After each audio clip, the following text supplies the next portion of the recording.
Kasalan agad ni na Yasmin Curdy at Dion Ignacio ang kinunang eksena sa unang araw ng taping nila para sa hiram na anak.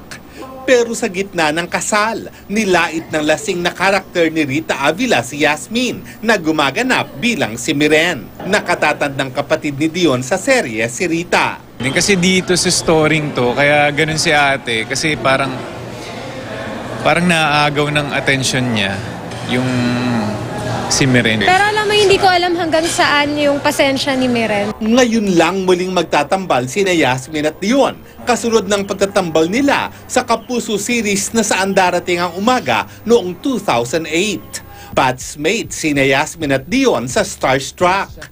Hanggang ngayon, hindi pa rin nila makalimutan kung paanong napaiyak ni Dion si Yasmin noon.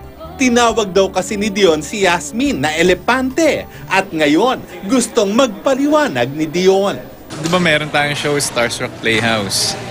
Tapos, Hindi, wag ka na magpaliwanag. Hindi kasi yung character ko dun sa Starstruck Playhouse dati, parang crush ko siya dun sa story. Tapos, yung way ko, para hindi niya mahalata na crush ko siya, tinutokso ko siya. Nang mga panahong yon, totoo daw palang crush ni Dion si Yasmin. Alam mo rin naman yata yun dati. Hindi na. Parang naging crush ko talaga siya. Bata kasi ako, lagi siyang like nangaharana, ganyan. Pero ang lahat daw ng yon, bahagi lang ng kabataan ni na Yasmin at Dion na pinagtatawanan na lang nila ngayon. Alam mo, pag mga bata kayo, diba? Bata pa kasi kami nun. Pero ngayon, syempre ngayon, may mga kanya-kanya na kaming buhay ngayon. May family siya. Ako din. Lars Santiago, updated sa Showbiz Happening.